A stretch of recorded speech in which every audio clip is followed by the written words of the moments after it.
Una feliz tarde para todos desde el departamento de La Guajira. Carlos Ucategui, el Miura, para el programa Siempre Venezuela, Venezuela Siempre. Venezuela tiene razón en seguir con la grave problemática y el litigio de la Guayana. ¿O será Inglaterra quien tiene la razón? ¿O será ya Guayana un país federal, un país independiente? Estas son las razones que hay para indicar que Guayana es venezolana. La disputa territorial entre la República de Guyana y la República de Venezuela, también conocida como la disputa por la Guayana Esequiba, es uno de los conflictos territoriales más rememorables, pero al mismo tiempo menos conocidos de la región, debido a que se trata de una disputa entre una nación rica, grande y con historia, y otra joven y pequeña. Muchas personas tienden a sentir simpatía por Guyana. Sin embargo, teniendo en cuenta que hablamos de geopolítica, derechos históricos y soberanía nacional, esto es algo poco objetivo y erróneo. En breve se explicará por qué. A finales del siglo XV y principios del XVI, el Imperio Español comenzó a explorar y a reclamar todo el territorio entre el río Orinoco y el río Esequibo, que es el río que separa a la Guayana no reclamada de la reclamada. España creó muchos asentamientos temporales al oeste del río Esequibo, o sea, en la Guayana Esequiba, como fuertes o misiones evangelizadoras, esto con el fin de reafirmar su reclamación territorial. Sin embargo, a finales del siglo XVI, los Países Bajos, también conocidos como Holanda, en ese momento una posesión española en Europa, declaró la independencia y comenzó a tener ambiciones coloniales.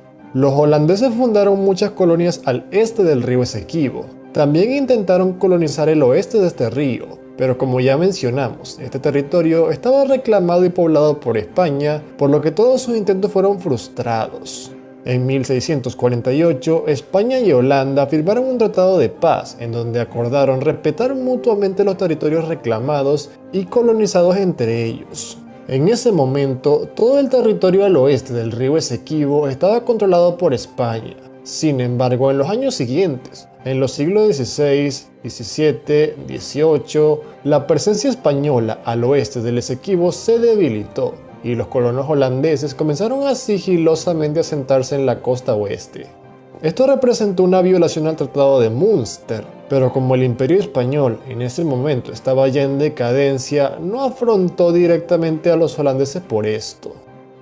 En 1810, Venezuela comenzó su proceso de independencia y después de una sangrienta guerra, la consolidó en 1830. Después de las guerras napoleónicas, Gran Bretaña, también conocido como Inglaterra o el Imperio Británico, invadió y obligó a los holandeses a cederles 3 de sus colonias en Guayana: Esequibo, Demerara y Berbice.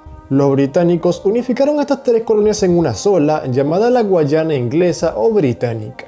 En este momento, los colonos asentados al oeste del río Esequibo pasaron a ser súbditos de Londres. Venezuela, luego de su independencia, entró en un proceso de definición de sus fronteras, y cuando revisó los documentos españoles, se percató de que su frontera oriental llegaba hasta el río Esequibo.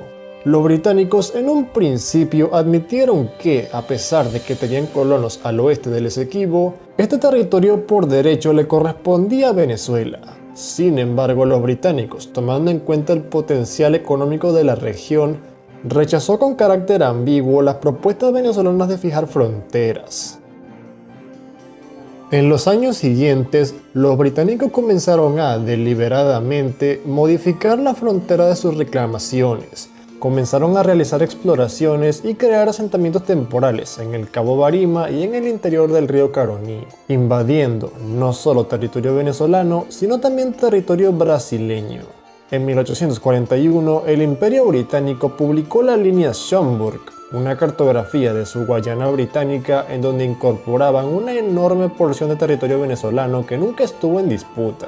Venezuela protestó y luego de una larga insistencia, los británicos aceptaron retirarse de esta región. En 1850, ambos países realizaron una tregua y acordaron no realizar exploraciones ni fundar asentamientos en el territorio en disputa. Pero en los años siguientes, al confirmarse la existencia de yacimientos de oro en esta región, Los británicos ignoraron la tregua y siguieron invadiendo esta región. En un punto, Venezuela le ofreció a los británicos cederle todo el territorio al este del río Morocco, río Pomerón, y finalmente fijar las fronteras allí, pero los británicos rechazaron esta propuesta. A finales del siglo XIX, los británicos publicaron otra cartografía diferente en donde reclamaban toda la cuenca del río Caroní y parte de la boca del Orinoco. Venezuela, en respuesta, rompió relaciones con el Reino Unido.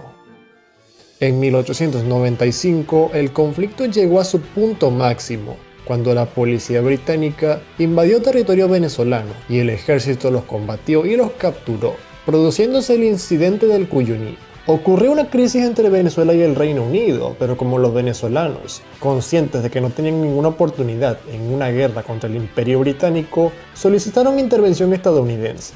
Los Estados Unidos aceptaron el caso y comenzaron a estudiarlo. El expresidente americano Benjamin Harrison, actuando como diplomático, estudió extensamente el asunto y llegó a la conclusión de que efectivamente el territorio ubicado al oeste del río Esequibo, o gran parte de él, por derecho le pertenecía a Venezuela y se encontraba usurpado por los británicos. En 1897, los británicos finalmente aceptaron negociar diplomáticamente por el territorio, pero pusieron una condición, que fuese Estados Unidos quien representara a Venezuela en el juzgado. Los británicos no querían negociar directamente con los venezolanos por considerarlos salvajes e incivilizados. En 1899, y para sorpresa de todos, ocurrió el laudo arbitral de París, que le entregó el 90% de todo el territorio en disputa al Reino Unido, fijando así el límite actual.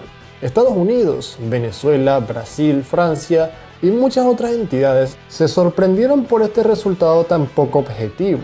Venezuela se indignó muchísimo, pero como Estados Unidos no quería alargar demasiado el conflicto y Venezuela no quería una guerra contra los británicos, de mala gana aceptaron este veredicto.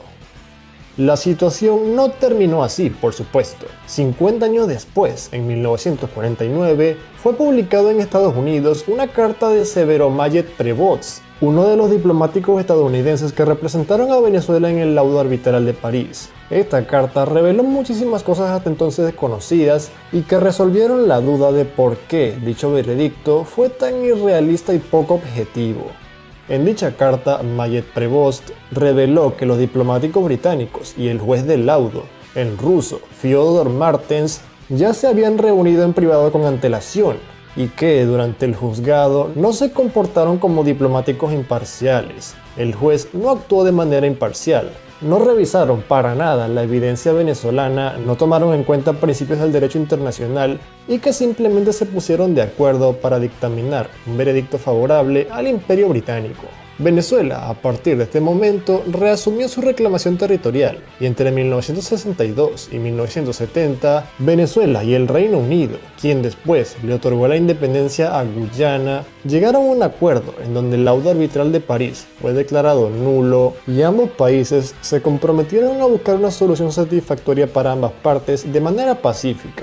Pero desde entonces, ninguno de los dos países ha estado dispuesto a ceder ante el otro, y la disputa prácticamente ha llegado a un punto muerto. Esta es la realidad. Muchos han obviado este tema. Nos despedimos a esta hora. Carlos Uzcategui, el Miura, para el programa Siempre Venezuela Radio. Feliz tarde para todos.